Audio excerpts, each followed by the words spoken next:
திருச்சிற்றம்பலம். என்னாருடைய சிவனையை போற்றி, எந்நாட்டவருக்கும் இறைவா போற்றி. அனைவருக்கும் வணக்கம்.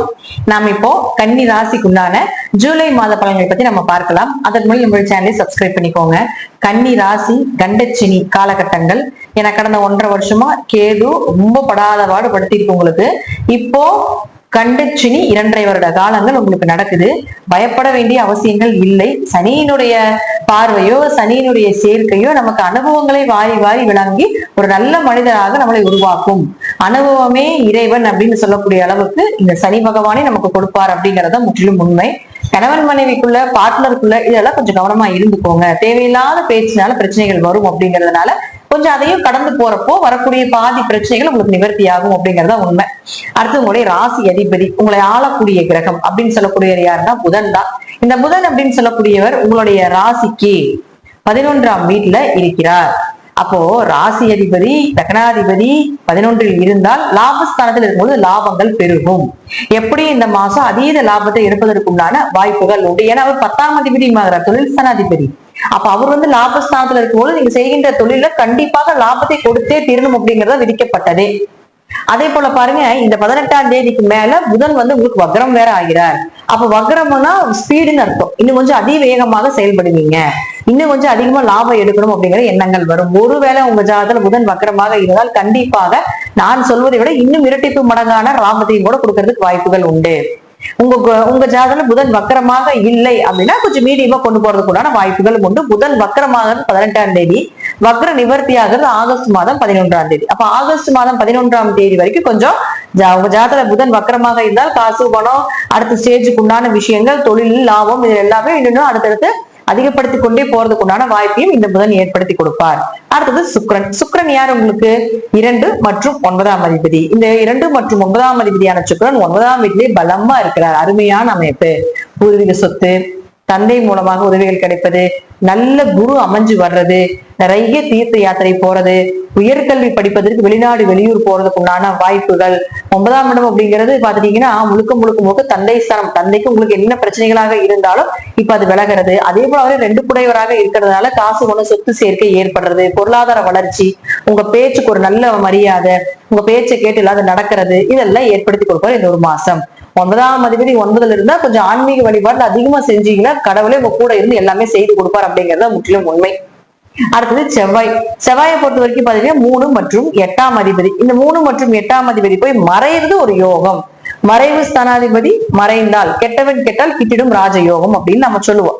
அப்போ கூடவே கேது இருக்காரு. அப்ப கேதுல ஞானம், அறிவு, பிரபஞ்சத்துடைய சக்தி இதெல்லாமே சொல்லலாம். அப்ப 3ஆம் இடமும் 8ஆம் இடமும் சொல்லக்கூடிய கிரகமாக இருக்கக்கூடிய செவ்வாய் 12இல் மறையும் பொழுது கொஞ்சம் உங்க கூட பிறந்தவங்கிட்ட கவனமா இருக்கணும்.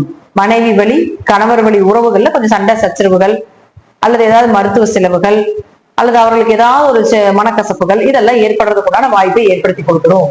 கொஞ்சம் அதிகமான ஹார்ட் எஃபர்ட் போட்டு செய்யணும். திடீர் பணம் யாருக்கு கொடுக்க கூடாது. ஏன்னா பண இழப்புகளும் ஏற்படுறதுக்கு வாய்ப்புகள் உண்டு. இந்த மாதம் முழுவதும் செவ்வாய் அங்கதான் இருப்பார். அதுக்கப்புறம் பாத்தீங்கன்னா ஒரு ராசிக்குள்ள வந்துடும், அது உங்களுக்கு யோகமா மாறிடும். அப்ப இந்த மாதம் முழுவதும் கொஞ்சம் கவனமாக இருந்து செயல்படுத்த வேண்டும். அடுத்தது குரு. குரு 10ல் இருந்தாலும் உங்களுடைய 4ஆம் இடத்தையும் 2ஆம் இடத்தையும் தனஸ்தானத்தையும் வீடு மனை சொத்து சுகத்தை பார்க்கணும். எப்படி பண வரவு உண்டு. கோச்சாரப்படி என்னதான் கிரகங்களுடைய மாற்றங்கள் இருந்தாலும் குரு 2ஆம் இடத்தை பார்ப்பது வரைக்கும் எப்படி பணம் ரோல் ஆகியே தீரும் அப்படிங்கிறது அமைப்பு. அடுத்தது பாருங்க, உங்களுக்கு சனி பகவான். சனி பகவானை பொறுத்த வரைக்கும் இப்ப வக்ரம் ஆகிறார். 13ஆம் தேதியிலிருந்து நவம்பர் மாசம் 28ஆம் தேதி வரைக்கும் வக்ரம். உங்க ஜாதகத்துல சனி வக்ரமாக இருந்தால் இந்த காலகட்டங்கள் யோகமே. ஏன்னா அவர் 5, 6 குடையவர்.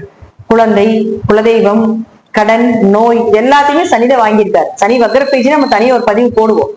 அடுத்தது இப்போ இதற்குண்டான பலன் அப்படின்னு பார்க்கும்பொழுது உங்க ஜாதகத்துல சனி வக்ரமாக இருந்தால் இது எல்லாமே யோகமா மாறி உங்களுக்கு செயல்படும். ஒருவேளை சனி வக்ரமாக இல்லை, இது சார்ந்தத்துல கொஞ்சம் கவனமாக இருங்க. அடுத்தது 12ஆம் இடம். 12ஆம் இடம் அப்படிங்கிறது சூரியன்.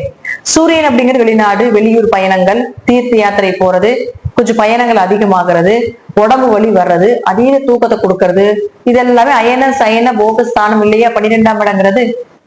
அப்போ அந்த 12ஆம் அதிபதினு சொல்லக்கூடிய சூரியன் உங்களுக்கு 16ஆம் தேதி வரைக்கும் 10ஆம் வீட்டுல இருக்கிறார். அப்போ தொழிலுக்காக வெளிநாடு வெளியூர் போறது, ஏதாவது தீர்த்த யாத்திரைகள் போயிட்டு வர்றது, இதெல்லாம் 16ஆம் தேதி வரைக்கும் நடக்கும். 16ஆம் தேதிக்கு மேல பாத்தீங்கன்னா புதனோட சேரப்போகிறார். இத்தனை காலகட்டங்கள் சூரியன் குரு சேர்ந்து சிவராஜ யோகமா பெயர் போல கொடுத்துட்டு இருந்துக்கும். அடுத்தது பாருங்க, உங்களுக்கு புதனோட சேரும்பொழுது புதாத்திய யோகமாக வேலை செய்யும். 9ஆம் இடமும் நல்லா வலுத்திருக்கு. புதாத்திய யோகம் இருக்கும்போது உயர்கல்வி படிக்கலாம், படிப்புக்கு அடுத்த படிக்கு போகலாம், வேற ஏதாவது படிக்கலாம், அல்லது நல்ல படிப்பை செலக்ட் பண்ணி படிக்கலாம், அல்லது படிப்புக்குண்டான வேலை இல்லாம இருந்தால் அதற்குண்டான வேலை கிடைப்பது, இது எல்லாமே ஏற்படுத்தி கொடுக்கும். புதன்னா கல்வி, கேதுங்க ஞானம். அப்போ சூரியன் கூட சேரும் பொழுது இதெல்லாம் உங்களுக்கு இயற்கையாகவே கிடைக்கும். இந்த மாதம் சூரியனும் புதனும் சேர்ந்த புதாத்திய யோகம் எப்படி படிப்புல சக்சஸ் பண்ணணும் அப்படிங்கிற எண்ணத்தை அதிகமா கொடுத்துரும். சோ அதுக்குண்டான ஒரு சின்ன ஒரு விதையாக கூட இந்த புதனும் சூரியனும் சேர்க்கை அப்படிங்கிறது உண்டு.